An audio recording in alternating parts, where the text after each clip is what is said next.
मम्मा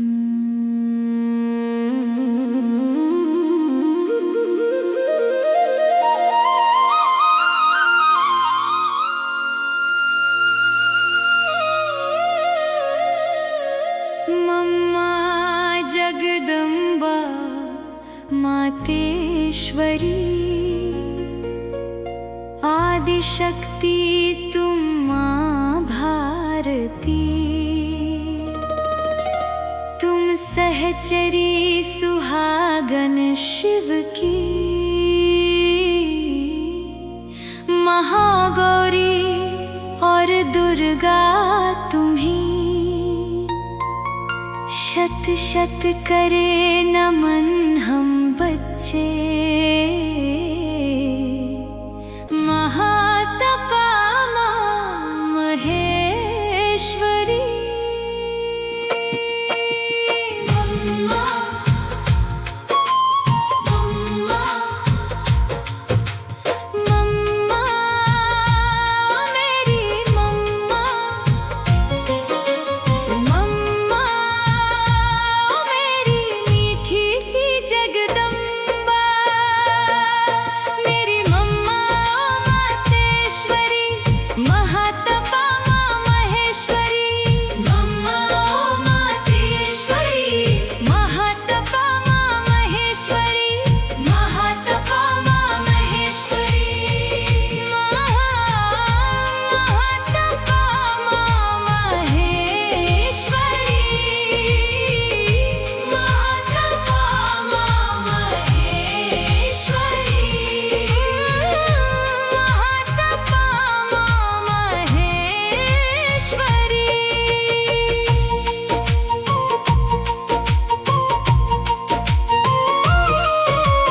आज तुम याद हो आई, इस दिल में बस तुम ही समाई। आज तुम याद हो आई, इस दिल में बस तुम ही समाई। एक ही आश लिए है बैठा मेरा दिल, बस यही है कहता कदमों पर रख कदम। तुम्हारे जीवन अब अर्पण हो अपना। मम्मा ओ मेरी मम्मा, मम्मा ओ मेरी मीठी सी जगदम्बा। मेरी मम्मा ओ मातेश्वरी, महातपा मां महेश्वरी। मम्मा ओ मातेश्वरी, महातपा मां महेश्वरी।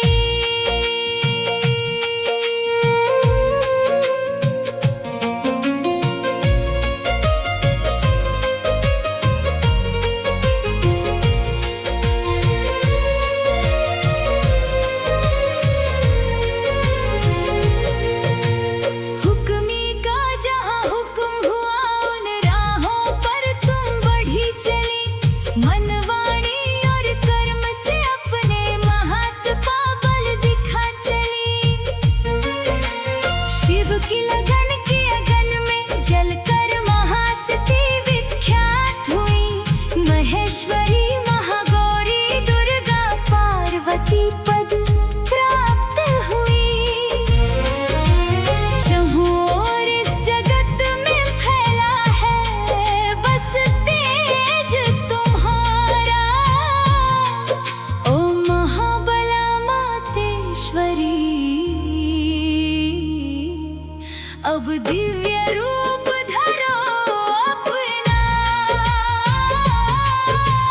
मम्मा ओ मेरी मम्मा, मम्मा ओ मेरी मीठी सी जगदम्बा।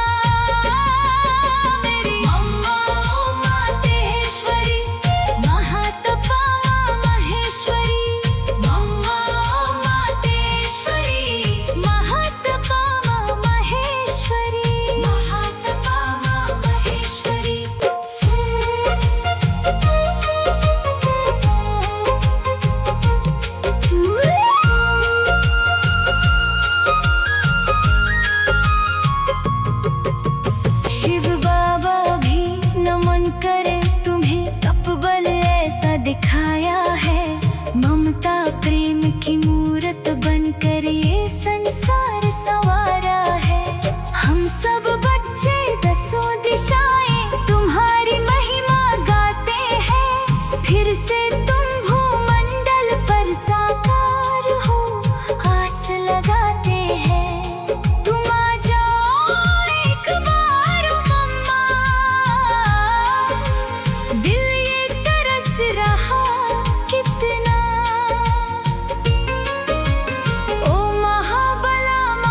शांति।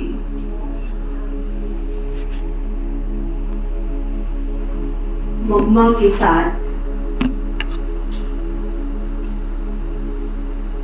आलमाइटी पिता की गुह्य रहस्य युक्त रूहान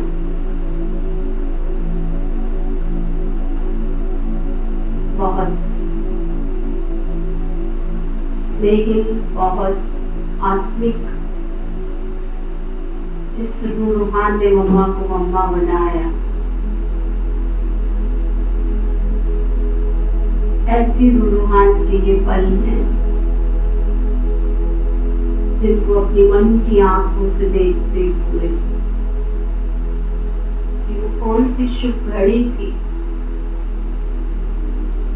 कौन सा वो शुभ पल था जब धरती की चैतन्य माँ सरस्वती को, माँ लक्ष्मी को, माँ दुर्गा को, जिस सृष्टि के शिव पिता ने गढ़ा, तैयार किया, ये वो रूहानी मुलाकात है बाबर की। आमने और सामने एक सृष्टि का पिता बैठा है, एक सृष्टि का मालिक बैठा है और एक साधारण सी एक बालक, एक कन्या जो वर्तमान के स्वरूप में साधारण, लेकिन सृष्टि के मालिक ने जिसको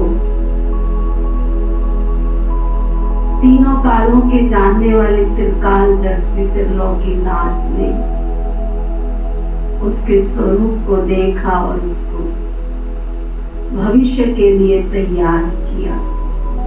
ये वो मुलाकात। हे श्री राधे बेटी, जागो, रात्रि का सुख उठा लो। योगियों की तो रात होती है ना। इस निष्ठा के समय शांति में बैठकर अपने शुद्ध स्वरूप को धारण कर अपने ईश्वरीय कायदे को मानकर उसी प्रमाण चलते चलो। देखो बेटी, अमृत वेले का ये शुभ मुहूर्त है। एक दिन पूरा हो, दूसरा दिन आरंभ हो रहा है, तो इस समय यह जागृत अवस्था भी अनायास होनी चाहिए। मेरी प्यारी राधे बेटी, तेरी चाल तो दुनिया से न्यारी है। जब सारी दुनिया सोती है तब तू जाग कर शांति में बैठ, योग की गहरी अवस्था में बैठ। इस आसुरी दुनिया को जैसे विनाश के लिए निष्ठा रूपी पंख लगाती हो, जब विनाश की ये ज्वाला भड़केगी तब तो आसुरी सृष्टि का विनाश और दैवी सृष्टि की स्थापना होगी।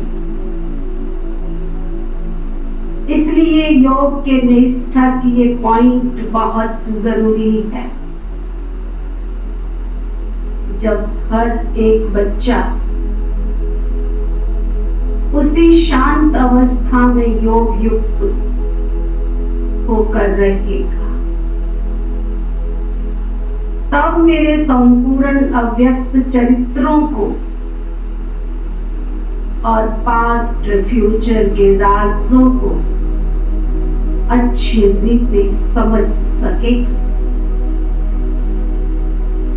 सभा में भी, इस निष्ठा में भी सभी नंबर बाद बैठते। अव्यक्त प्रभु कभी कभी व्यक्त में आकर वत्सों को देखकर हर्षित होते और अपने सूक्ष्म वतन के सोहनी फूलों की उन पर वर्षा करते। ऐसे संपूर्ण सच्चे पुरुषार्थी बच्चे ही मेरे प्राण हैं। स्थूल और सूक्ष्म में उन्हें मेरी मदद मिलती है। हे यज्ञ माता,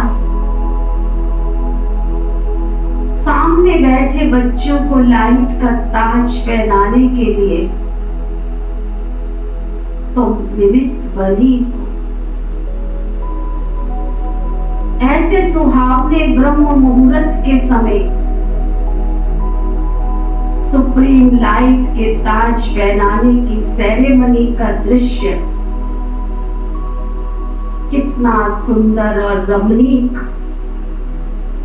मीठा व प्यारा होगा। हे बेटी राधे, ईश्वर के गले में पिरोए हुए रत्नों को जानती हो ना? उन्हीं 108 रत्नों को ज्ञान की पॉलिश अर्थात शुद्ध संपूर्ण बनाए ईश्वर के गले में पिरोने के लिए तुम निमित्त बनी। तुम ईश्वर को संपूर्ण माला पहनाती हो, तो ईश्वर भी पुत्री को भविष्य में संपूर्ण वैभवों से सजाता है। मेरे 108 रत्न संपूर्णता को अवश्य प्राप्त करेंगे, इसलिए विजय माला का गायन है। ये मेरा सुनाना और गुम हो जाना ये राजवी ड्रामा में मुड़ा हुआ है। अभी संगम पर महारथी, घोड़े सवार और प्यादे प्रत्यक्ष वो अपना चमत्कार दिखाएंगे और बहादुर बच्चे इन कठिन परिस्थितियों से बच सकेंगे। वही प्यारे बच्चे इन परीक्षाओं में पास हो, इन एडवांस ही अपने सूक्ष्म वतन में आकर निवास करेंगे। कठिनता के पहाड़ों को अर्थात मुश्किलातों के पहाड़ों को अंगुली पर उठाने वाले बच्चों को ही प्रभु सुनाता है कि कोई भी तूफान आवे तुमको आत्म अभिमानी विदेही बनकर रहना। देह में अथवा प्राकृतिक तत्वों में आएंगे तो आपको ममता आएगी और अवस्था डगमग हो जाएगी। तो ये विदेही बनने का अभ्यास, आत्म अभिमानी बनने का अभ्यास,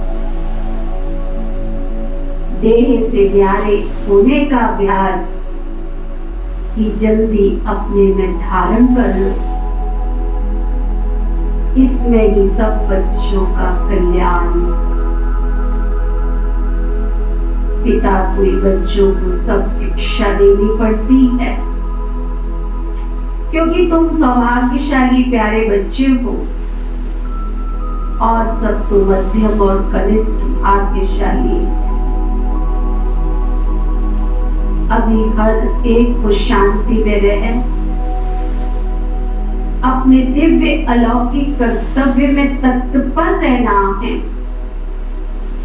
अथवा जागृत रहना है। जागृता भी कौन सी? ज्ञान की। कई तो जागते हुए भी सोते रहते। जिसका ज्ञान का तीसरा नेत्र खुला है वही सदैव जागती ज्योत है। अभी समय बिल्कुल थोड़ा, तो अच्छी तरह से पुरुषार्थ कर आगे बढ़ना,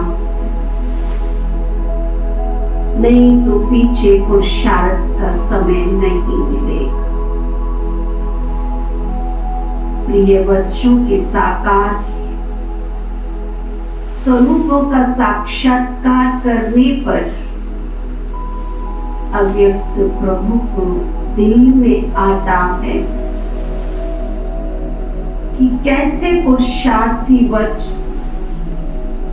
अपनी मौज और मस्ती में रमण कर रहे, जबकि मैं जानता हूं और मेरे पास पहले से प्लान भी है,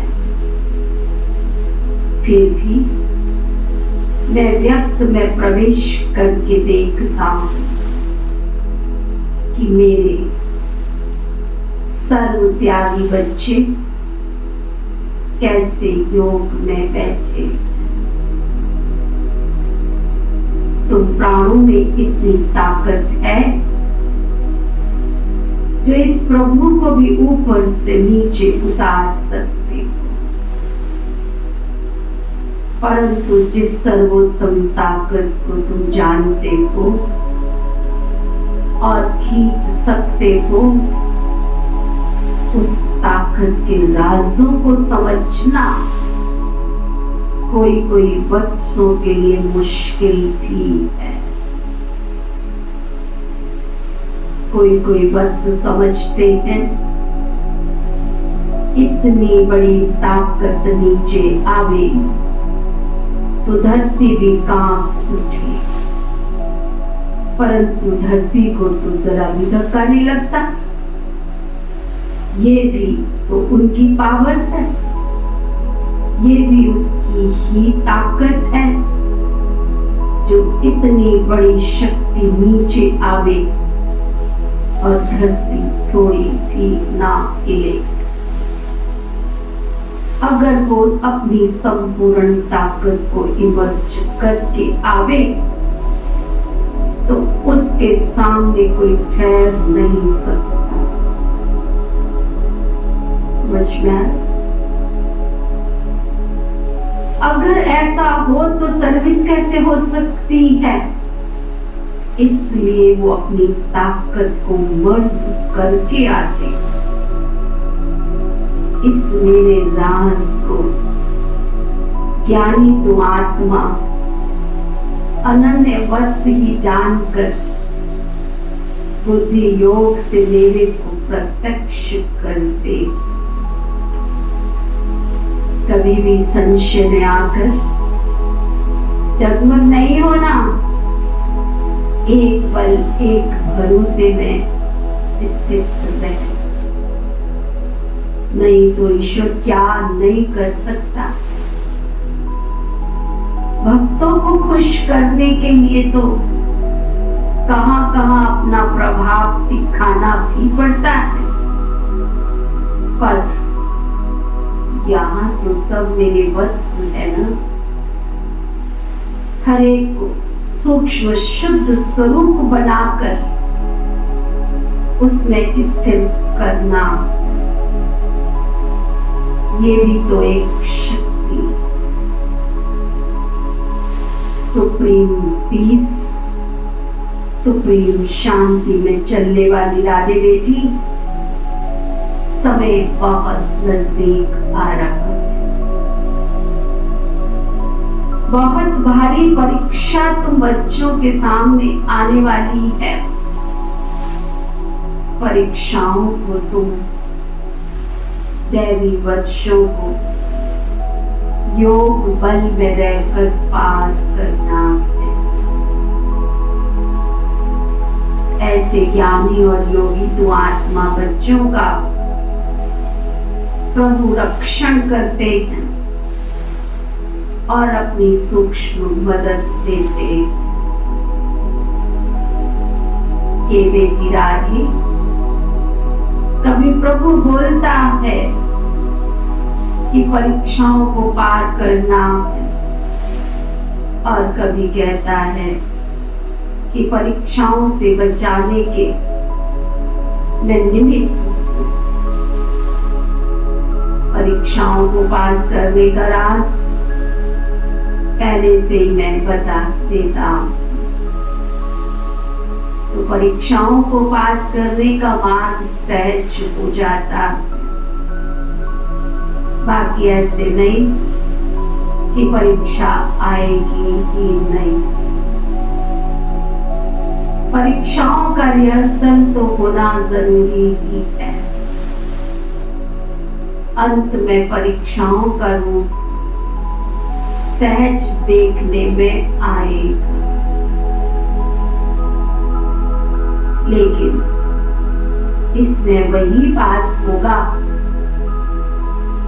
जो अपने शुद्ध स्वरूप में स्थित हो। हर एक अपने पुरुषार्थ से प्रारब्ध बनाता है। पिता ईश्वर तो यही चाहता है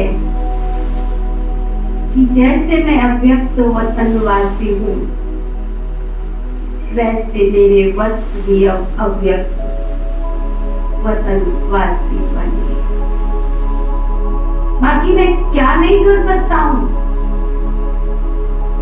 मैं चाहूं तो अभी वैकुंठ को प्रकट कर सकता हूँ, परंतु ये कर्म क्षेत्र है। ये सुख और दुख के हिसाब किताब को भोगने का जो कर्तव्यों के आधार पर ही होता है। कर्म किए बिना कोई भी कर्म क्षेत्र पर रह नहीं सकता। साकार स्वरूप कर्म करने के लिए अवश्य ही बंधायमान रहता है। राइट और रॉन्ग, शुद्ध और अशुद्ध कर्म करने से शुद्ध अथवा अशुद्ध प्रारब्ध बंदी। तुम प्राणों ने जितनी मेहनत की है उतनी ही तुम्हारी प्रारब्ध बनाई। पुरुषार्थ पूरा हो जाता है तो प्रारब्ध भी पूरी बन जाती है, जिससे सतयुग त्रेता में जन्म जन्मांतर के लिए अविनाशी संपूर्ण सुख की प्राप्ति होती है। इस समय हर एक वत्स को अपनी हर एक इंद्रिय को शांत स्वरूप शीतल बनाना। ये मुख, कान, हाथ, नैन सब इशारे से चलने चाहिए। अपने शांत स्वरूप में स्थित हो जाएं, तो ये जो संकल्प करेंगे वही एक्ट में आएगा। यही अति सूक्ष्म ताकत है, यही निर्संकल्प अवस्था है। इसको ही इंद्रियों की शांत स्वरूप अवस्था कहते हैं। इस तरह चलने से कभी भी कर्म इंद्रियों से विकारी कर्म नहीं होगा। तुम्हारे इस दैवी कुटुंब का आपस में बड़ा प्यार होना चाहिए। हर एक एक्टर अपनी चमक दिखाए, हर एक को ज्ञान सूर्य, ज्ञान चंद्रमा की याद दिलानी है। इस दैवी लव से ही देवी देवताओं की धरती की स्थापना होती है।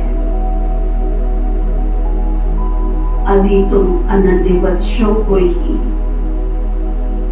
इस कलयुगी पहाड़ को तोड़ नया सतयुगी दिव्य स्थान बनाना है। जिस सतयुग के सुहावने समय पर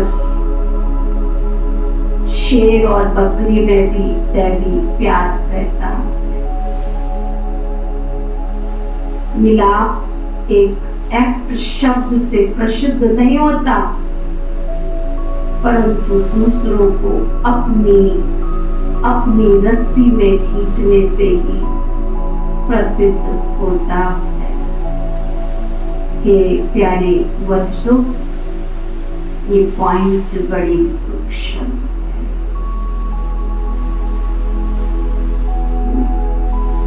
इसको समझने के लिए भी बुद्धि साफ स्वच्छ निर्मल भाव में डूबी हुई परमात्मा प्यार और स्नेह में समाई हुई हो तो हम उनकी भाषा को समझ सकते हैं, उनके इशारों को समझ सकते हैं। ओके।